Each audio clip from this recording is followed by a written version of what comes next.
Hello बच्चों, RM arts classes में आपका स्वागत है। इससे पहले मैं आप लोगों के लिए सोशियोलॉजी का फर्स्ट यानी खंड का और खंड का फर्स्ट चैप्टर हो चुका है।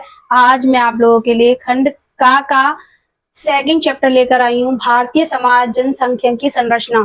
दूसरे चैप्टर में आप लोगों के इस वाले में कुछ जनसंख्या से संबंधित कुछ क्वेश्चंस हैं जो आप लोगों के इस चैप्टर में दिए गए हैं। जैसे सबसे पहला टॉपिक इसमें है जनांकिक।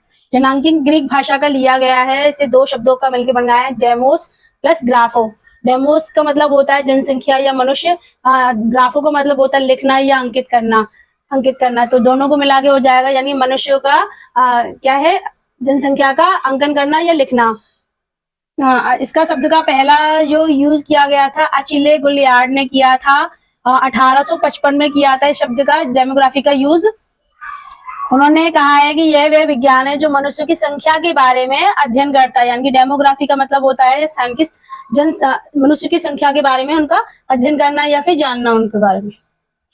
दूसरा इसमें जनसंख्या का समाजशास्त्रीय महत्व। समाजशास्त्रीय महत्व इसका ये है कि इसमें जो भी 18वीं शताब्दी के उत्तरार्ध में यूरोप के साथ दो अलग अलग प्रक्रियाएं शुरू हुई थी, जिसमें राजनीतिक संगठन के रूप में राज्यों की स्थापना तथा दूसरी प्रक्रिया के अंतर्गत आंकड़ों के संबंधित आधुनिक सांख्यिकी की शुरुआत हुई थी। तो इसमें यानी कि समाजशास्त्र के लिए ये महत्व है, यानी कि राज्यों में जो जन स्वास्थ्य प्रबंध के प्रारंभिक रूप से विकास में, पुलिस और कानून व्यवस्था के अनुपालन में, कृषि और उद्योग संबंधी आर्थिक नीतियों या करों या राजस्व एकत्र करने में तथा नगरों की शासन व्यवस्था में विशेष रूप से रुचि लेने के लिए शुरू किया गया था। यानी कि जो जनसंख्यिकी का समाजशास्त्र में महत्व इसलिए क्योंकि ये सारी चीजों के लिए शुरू किया गया था। इसमें इस संदर्भ में आंकड़ों की सामाजिक विश्लेषण के अलग अलग से व्यवस्थित विषय की आवश्यकता महसूस होने लगी। इसी आवश्यकताओं की महसूस की पूर्ति करने के लिए यानी कि समाजशास्त्र का जन्म हुआ, यानी कि उद्भव हुआ। और इसका स्पष्ट है कि इसका सारा श्रेय जो क्या है जनसांख्यिकी को जाता है, यानी कि डेमोग्राफी को जाता है। तो इसीलिए डेमोग्राफी का इसमें समाजशास्त्र में पढ़ाया गया है थोड़ा सा। तो अब इसमें अब दूसरा पॉइंट आ जाता है जनसंख्या का प्रचलन। तो सबसे पहले इसमें 1790 यानी कि 1719 में अमेरिका का सर्वप्रथम आधुनिक रूप में इन्होंने यूज किया था जनगणना का। आगे चलकर प्रथम चरण में यूरोप ने भी 19वीं शताब्दी में जनगणना प्रारंभ की और भारत में ब्रिटिश सरकार ने सबसे पहले 1867 से लेकर 72 के बीच व्यवस्थित जनगणना शुरू की गई थी। लेकिन इसमें 1881 में नियमित रूप से यानी कि हर 10 वर्ष में जनगणना होने लगी, यानी कि जो 1881 में हर 10 साल बाद यानी कि हर 10 साल बाद जनगणना होने लगी। स्वतंत्रता के बाद 1951 यानी कि 1951 में प्रथम जनगणना का आयोजन हुआ। जो जनगणना का आयोजन हुआ उसमें क्या था, जो अंतिम जनगणना थी वो 2011 में हुई थी और जो अगली जनगणना थी वो 2021 में होनी थी, लेकिन कोरोना की वजह से वो नहीं हुई थी। इसके बाद आ जाता है आपका जनसंख्या संबंधी सिद्धांत एवं संकल्पनाएं। तो जनसंख्या संबंधी सिद्धांत सबसे पहला इसमें दिया है माल्थस का सिद्धांत दिया है। इनका नाम थॉमस रॉबर्ट माल्थस है। इन्होंने 1798 में जो एक लेख लिखा था या एक सिद्धांत पे उन्होंने दिया था, an essay on the principle of population का प्रतिपादन किया था, यानी कि सिद्धांत का प्रतिपादन इन्होंने किया था माल्थस ने। इन्होंने अपने सिद्धांत में तात्कालिक परिस्थितियां यानी कि जो लगभग आसपास ही जो परिस्थितियां थी उनके बारे में और प्रचलित आशावादी विचारों और अपने यूरोपीय देशों के भ्रमण के दौरान यानी कि वो यूरोप में जो घूमे थे उस दौरान उन्होंने जो देखा कि विभिन्न देश के विकास का गहन अध्ययन किया और प्रतिपादन भी किया। उन्होंने यूरोपीय देशों की बढ़ती हुई जनसंख्या और इसके दुष्परिणाम के आतंकित होकर जिस जनसंख्या संबंधी विचार का प्रतिपादन किया उसे माल्थस का जनसंख्या वृद्धि सिद्धांत कहते हैं या माल्थस का जनसंख्या सिद्धांत कहते हैं। सिद्धांत की कुछ बातें प्रमुख हैं, जैसे कुछ मान्यताएं हैं। जैसे सबसे पहली मान्यता है कि स्त्री पुरुष में काम वासना या स्वाभाविक ही नहीं है, यथा स्थिर है। इसका प्रत्यक्ष संबंध संतान उत्पत्ति से, यानी कि जो भी जनसंख्या का यानी कि स्त्री पुरुष का जो एक दूसरे से मिलना है सिर्फ संतान उत्पन्न करने के से है। मनुष्य के जीवन निर्वाह व अस्तित्व की रक्षा के लिए खाद्य सामग्री अनिवार्य है, यानी कि हम लोगों को जो जीने की आवश्यकता होती है उसके लिए हमें क्या खाने पीने की चीजों की आवश्यकता होती है।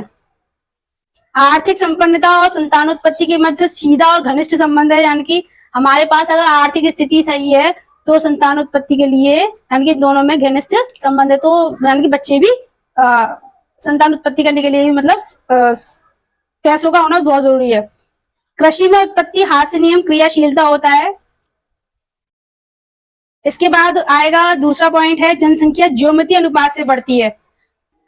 माल्थस के जनसंख्या सिद्धांत में मैंने आपको मान्यता बताई। इसके बाद है इसमें जनसंख्या ज्योमेट्री अनुपात से बढ़ती है, यानी कि माल्थस का कथन है कि अनियंत्रित जनसंख्या ज्योमेट्री दर से बढ़ती है। आपका विचार है कि यानी कि उनका कि स्त्री और पुरुष के मध्य सदा ये यौन आकर्षण आए और रहेगा। यौन इच्छा स्वाभाविक और अत्यंत प्रबल है, फलतः संतानोत्पत्ति भी स्वाभाविक परिणाम है। यानी कि अगर यौन संबंध होते हैं तो संतान उत्पत्ति यानी कि होगी ही होगी।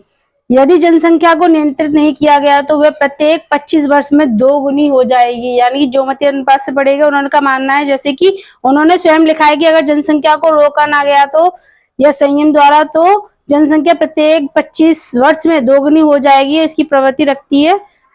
जनसंख्या की ज्योमेट्री अनुपात से बढ़ती है, इस प्रकार से मैंने दर्शाया है। देखो जैसे यानी कि 2, 4, 6, 8, 10 यानी कि इस तरह से वृद्धि होगी हर प्रतिवर्ष में।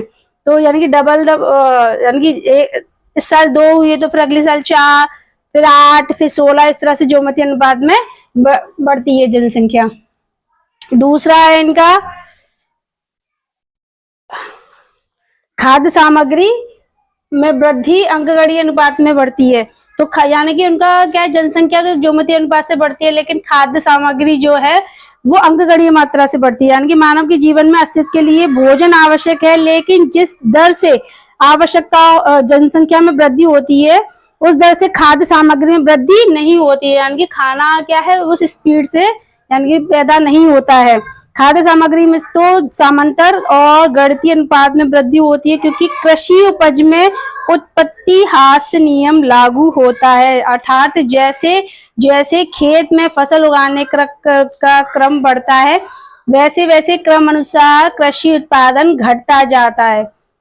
खाद्य सामग्री के गणितीय अनुपात को इस प्रकार रखा गया यानी कि वो किस स्पीड से बढ़ती है, 1, 2, 3, 4, 5, 6, 7, 8, यानी कि हर साल में वो सिर्फ एक करके बढ़ती है, उसका मतलब डबल या ट्रिपल नहीं होता है। माल्थस के शब्दों में यदि अन्य बातें समान रहे तो प्रकृति द्वारा मानवीय आहार धीरे धीरे अंकगणित अनुपात में बढ़ता है और मानव स्वयं तेजी से ज्योमेट्री अनुपात में बढ़ता है। तो इस तरह से मैंने चित्र में बताया भी गया है। देखो खाद्य चक्र है जो वो यहाँ से और सीधे यहाँ तक यानी कि एक ही उसमें बड़ा है, और जबकि ज्योमेट्री क्या है मतलब जो वृद्धि है जनसंख्या वृद्धि है वो ज्योमेट्री अनुपात से बड़ी है। इसमें जनसंख्या और नेक्स्ट पॉइंट है इसमें जनसंख्या और खाद्य सामग्री में असंतुलन। तो जनसंख्या और खाद्य सामग्री में असंतुलन में क्या है, दोनों ही वृद्धि होती है, पर वृद्धि दर में अंतर होने के कारण दोनों के मध्य क्या है डिफरेंट पाया जाता है, इनके अंतर पाया जाता है। क्योंकि जनसंख्या में ज्योमेट्री दर से होती है तो इसकी तुलना में गणितीय दर से बढ़ने वाली खाद्य सामग्री क्या है पीछे रह जाएगी, यानी कि उसकी स्पीड भाई कम होगी तो वो तो पीछे रह ही जाएगी। तो आपने देखा होगा उदाहरण के लिए यहाँ जहाँ पे 5 वर्षों में खाद्य सामग्री 1, 2, 3, 4, 5 गुनी बढ़ी है, वही जनसंख्या इतनी अवधि में ज्योमेट्री अनुपात से देखा जाए तो 1, 2, 4, 8, 18, 16 यानी कि गुनी हो जाती है, यानी कि 5 से 16 यानी कि उसका 16 माइनस 5 कर दिया जाए तो 11 का अंतर उसके बीच में आ जाएगा, तो असंतुलित अंतर आ जाएगा। माल्थस का कथन था कि असंतुलन भयंकर कष्टदायी परिणामों का उत्पन्न करता है। खाद्य सामग्री और जीवन स्तर में वृद्धि के साथ जनसंख्या बढ़ती है, और स्वयं लिखा है कि prosperity was not a depend on population but population was a depend on prosperity। तो इससे क्या है कि यानी कि वो खाद्य सामग्री क्या है हम खाद्य सामग्री पर निर्भर करते हैं, यानी कि जनसंख्या और खाद्य सामग्री में असंतुलन की वजह से ही क्या है यानी कि इन दोनों के बीच में अंतर पाया जाता है, जैसे कि मैंने चक्र में आपको समझा दिया है। अब आ जाता है जनसंख्या पर प्रतिबंध, यानी कि जनसंख्या पर कैसे प्रतिबंध लगाया जाए। पहला है इसमें प्राकृतिक या नैसर्गिक अवरोध। प्राकृतिक और नैसर्गिक अवरोध में आ जाता है कि ये प्रतिबंध जो प्रकृति की ओर से लगाए जाते हैं, जैसे मृत्यु दर बढ़ जाती है इसके द्वारा क्या मृत्यु दर बढ़ जाती है। फलतः खाद्य सामग्री में अतिरिक्त जनसंख्या भार कम होकर बराबर हो जाती है।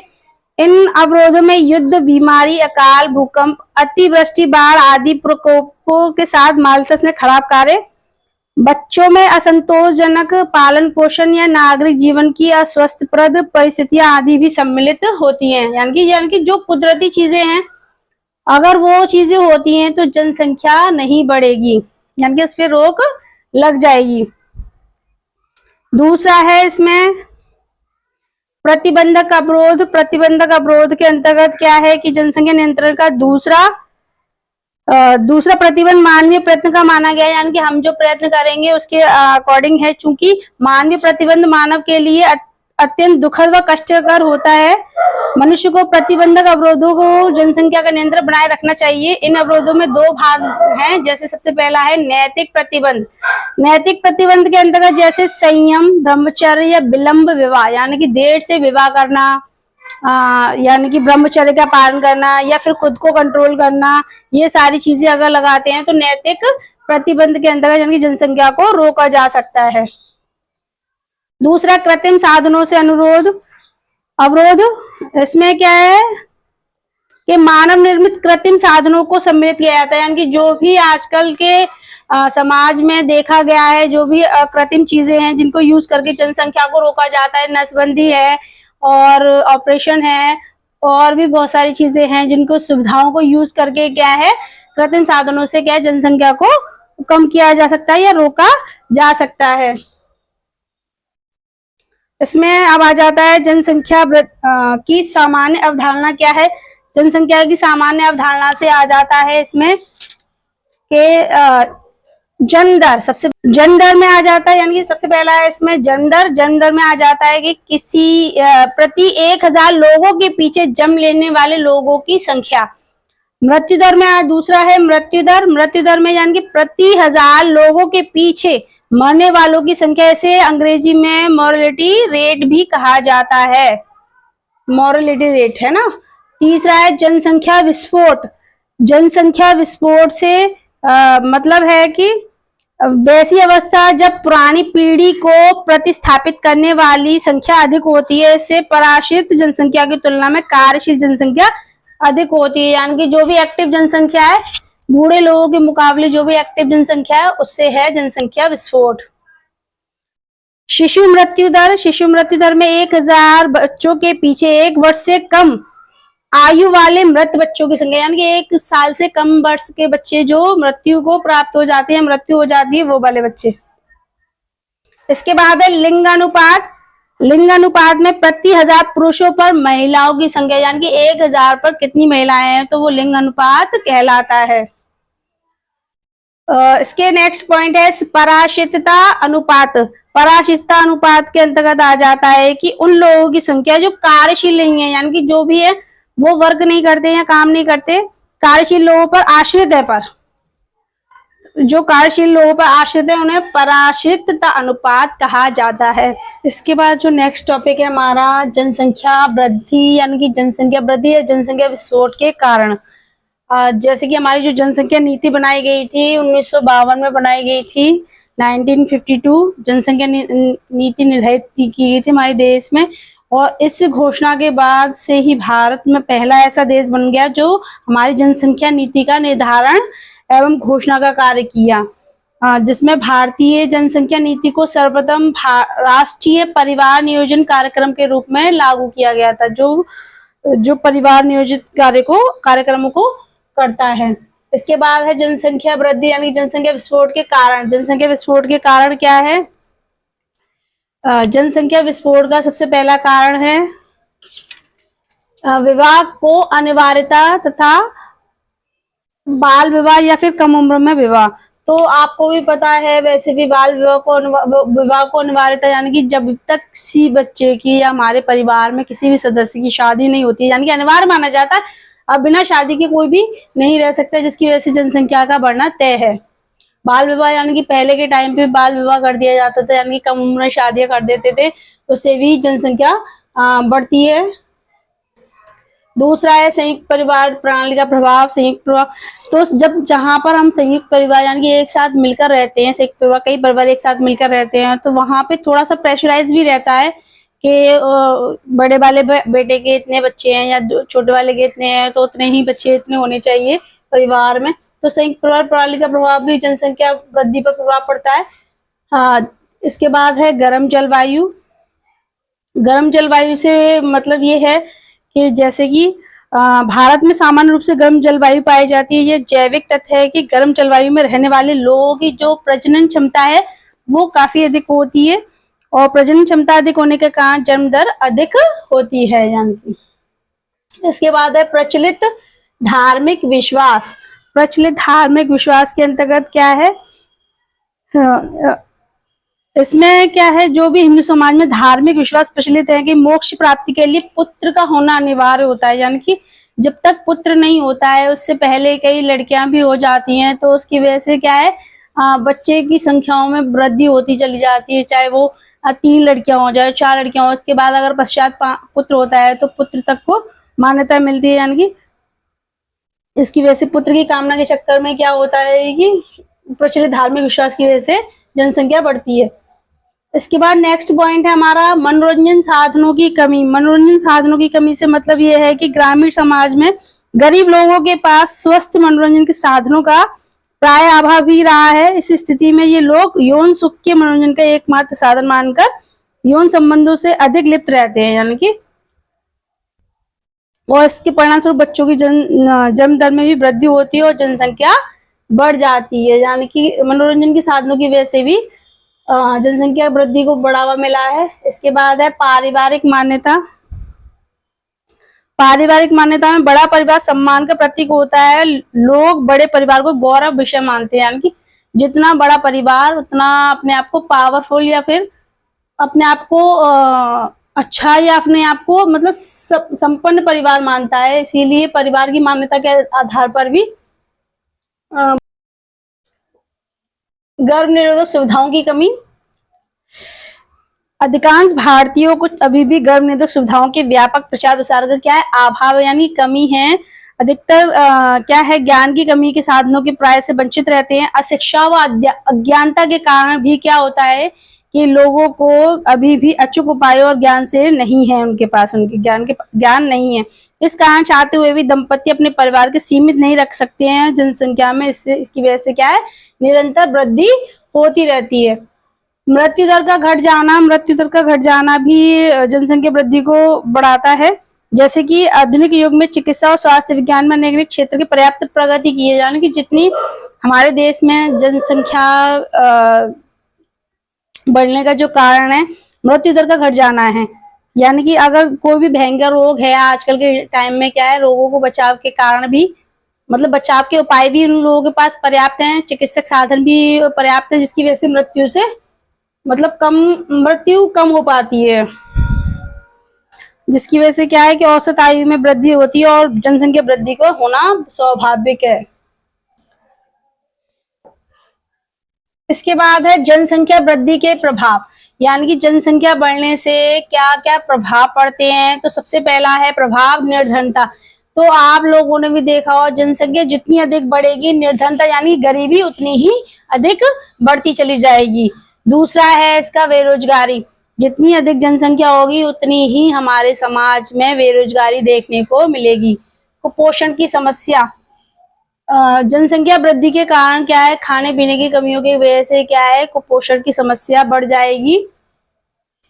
गंदी बस्तियों का विकास, जितनी अधिक जनसंख्या होगी वहां पे गंदी बस्तियों का विकास बढ़ेगा, क्योंकि उससे क्या होगा कि बाल अपराध जैसी समस्याएं शुरू हो जाएंगी। मद्यपान यानी कि जो भी ड्रिंक वगैरह करते हैं, जुआखोरी, वेश्यावृत्ति, इन सारी चीजों की भरमार हो जाएगी। यानी कि ये सारी चीजें होने लगेंगे। बाल अपराध वगैरह यानी कि ये सारे समाज में आप लोगों को अपराध देखने को मिलेंगे और ये सारी चीजें देखने को मिलेंगी। इसके बाद है पारिवारिक विघटन। जनसंख्या बढ़ने से क्या है, परिवारों में यानी कि संयुक्त परिवार के रहने की बजाय क्या एकांकी परिवारों को बढ़ावा मिलेगा। यानी कि परिवारों में विघटन हो जाएगा, आपस में बनेगी नहीं, जिसकी वजह से ज्यादा लोगों की वजह से क्या है, आपस में परिवारों का विघटन यानी कि अलग थलग रहने लगेंगे। इसके बाद है बढ़ता भ्रष्टाचार, बढ़ता हुआ भ्रष्टाचार। तो जनसंख्या जितनी बढ़ेगी समाज में भ्रष्टाचार उतना ही सबसे ज्यादा बढ़ेगा। तो भ्रष्टाचार को रोकने के लिए जनसंख्या को रोकना बहुत जरूरी है। ये तो हो गए आपके जनसंख्या के प्रभाव। इनको और थोड़ा सा बढ़ा चढ़ा के भी आप अपने आप से लिख सकते हो नोटबुक में। वैसे तो पेपरों में ये जो चीजें आती हैं मैंने वो बता दी, यानी कि जनसंख्या वृद्धि विस्फोट के कारण, जनसंख्या वृद्धि के प्रभाव। इसके बाद एक और क्वेश्चन आता है ग्रामीण एवं नगरीय समुदाय में अंतर। तो ग्रामीण और नगरीय समुदाय में अंतर में आपका सबसे पहला अंतर है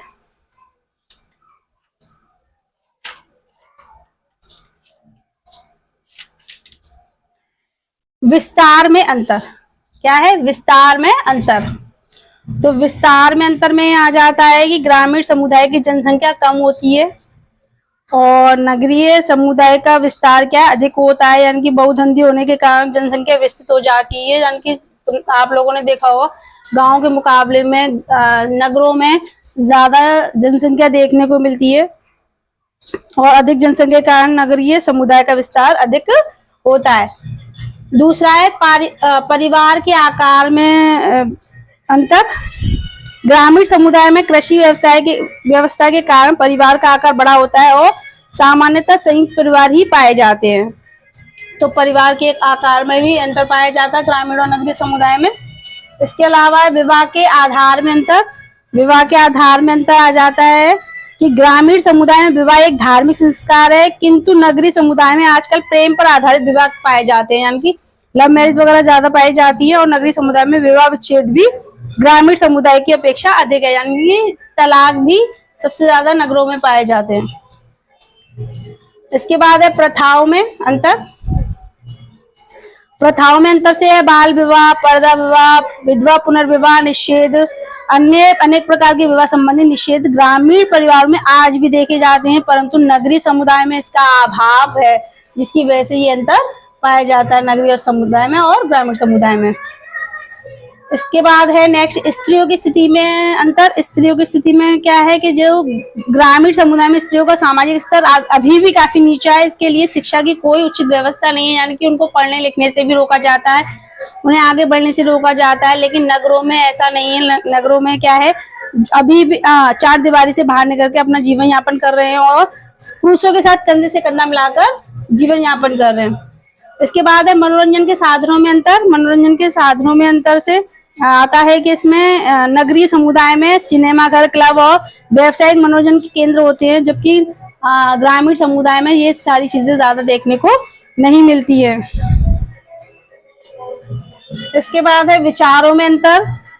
तो विचारों में भी अंतर देखने को मिलते हैं, जिसमें क्या है विचारों में संकीर्णता पाई जाती है ग्रामीण समुदाय में। आप लोगों ने देखा हो, यानी कि सब लोग संकीर्ण विचारों के होते हैं, यानी कि ज्यादातर किसी लोगों की बातों पर विश्वास नहीं करते हैं, वो सिर्फ अपनी ही बातों पर मानते हैं। नगरीय समुदाय में दूर संचार और उन्नत साधनों की उपलब्धि के कारण विचारों में काफी व्यापकता आ गई, यानी कि उनके काफी जो विचार है वो काफी चेंज हो गए हैं। इसके बाद है सामाजिक जीवन में अंतर। सामाजिक जीवन में अंतर में आ जाता है ग्रामीण समुदाय में व्यक्ति का जीवन सरल, पवित्र और परंपरावादी होता है और व्यक्ति में बुराई से बचा रहता है, किंतु नगरीय समाज में जुआ, शराब आदि का शिकार हो जाता है, जिससे नगरीय समुदाय में क्या अपराधों में भी वृद्धि होती है। तो अगर आपका ग्रामीण और नगरीय समुदाय में अंतर आता है तो ये पॉइंट्स में आप लिख सकते हो, और भी पॉइंट्स बना के लिख सकते हो अगर आपको और भी पॉइंट्स आते हो और किताबों में दिए गए हो तो। इसके बाद आ जाता है स्त्री पुरुष अनुपात। तो स्त्री पुरुष अनुपात का क्या कारण है? तो स्त्री पुरुष अनुपात के बारे में मैं बता देती हूँ आपको, ये पेपरों में आता भी है पेपरों में। तो स्त्री पुरुष अनुपात,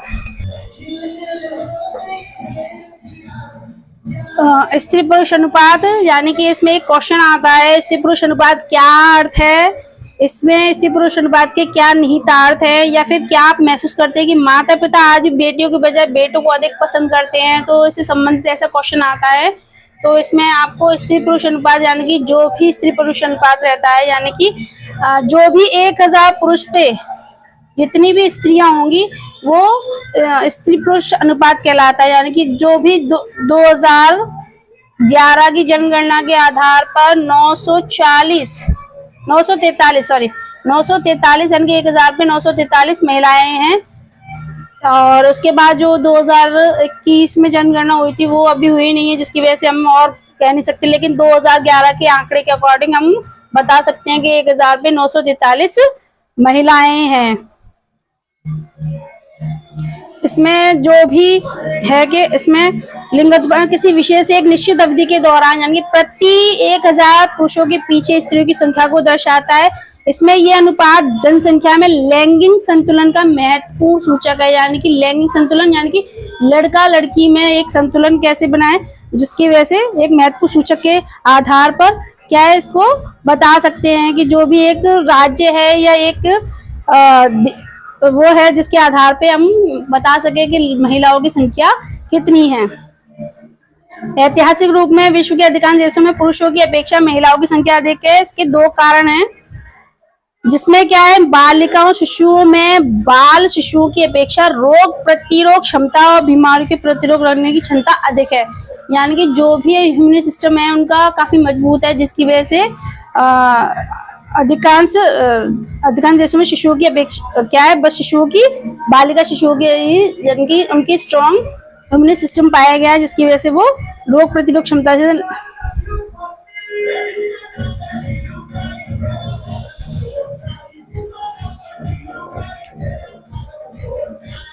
यानी कि ऐतिहासिक रूप में विश्व के अधिकांश देशों में पुरुषों की अपेक्षा महिलाओं की संख्या अधिक है। इसके दो कारण हैं, जिसमें क्या बालक शिशुओं में बालक शिशु की अपेक्षा रोग प्रतिरोध क्षमता बीमारियों से प्रतिरोध क्षमता अधिक है। यानी कि लड़कियों में रोग प्रतिरोध क्षमता ज्यादा पाई गई है। दूसरा कारण है, अधिकांश समाजों में स्त्रियां पुरुषों की अपेक्षा दीर्घजीवी होती हैं। यानी कि उन लोगों की लंबी आयु पाई देखी गई है। यानी कि आप लोगों ने भी अपने आसपास में भी देखा होगा, पुरुषों की अपेक्षा महिलाएं सबसे ज्यादा जीवित रहती हैं। दूसरा है, बालिका शिशु और बालक शिशु के बीच मोटे तौर पर प्रति 1000 पुरुषों पर 1050 स्त्रियों का है। भारत में एक शताब्दी में अधिक वर्षों में स्त्री पुरुष अनुपात के बड़े पैमाने पर लगातार कमी आ रही है। जहां 20वीं सदी में 1000 पुरुषों पे 972 महिलाएं थी, अब 21वीं सदी में 1000 पे 940 हो गई है। यानी कि ये 940 के लगभग हो गई है। राज्य स्तर पर बाल लिंगानुपात भी चिंताजनक है। कम से कम 6 राज्यों में केंद्र शासित लिंगानुपात 793 से भी कम है। यानी कि 793 से भी कम है। सर्वाधिक बाल लिंगानुपात सिक्किम में है, 986 है। हाँ, भारत, चीन और दक्षिण कोरिया में स्त्री पुरुष अनुपात में गिरावट की प्रवृत्ति देखने को आ रही है। भारत में अभी भी माता पिता बालकों को सबसे ज्यादा प्राथमिकता देते हैं। तो आप लोगों ने अभी भी देखा गया होगा कि जो बालकों को सबसे ज्यादा प्राथमिकता देते हैं, क्योंकि वो लड़के क्या है उनके वंश को आगे बढ़ाने के काम करते हैं और वो बुढ़ापे में उनका सहारा बनेंगे। तो इस तरह से बालकों को ज्यादा इंपॉर्टेंस दी जाती है। ऐसा मूलतः सामाजिक और सांस्कृतिक कारणों से होता है। कृषिगत समाज होने के कारण ग्रामीण जनसंख्या कृषि के देखभाल के लिए बालकों को अधिमान्य देती है, यानी कि उनको ज्यादा इंपॉर्टेंस देती है। बाल शिशु को अधिमान्य देने का संबंध निश्चित रूप से आर्थिक कारणों से नहीं। पंजाब, हरियाणा, दिल्ली, चंडीगढ़, महाराष्ट्र भारत में समृद्ध राज्य हैं, जहां बाल लिंगानुपात सबसे सर्वाधिक होना चाहिए था, किंतु स्थिति यहाँ की क्या है, काफी विपरीत है। 2011 की जनगणना में यह प्रदर्शित होता है कि राज्य में सबसे कम प्रति 1000 बालक शिशु पर 879 बालिका शिशु हैं। यानी कि इन राज्यों में 879 यानी कि 879 है इन राज्यों में, जितने भी राज्यों के नाम मैंने बताए हैं, तो बालिकाओं की संख्या है इतनी।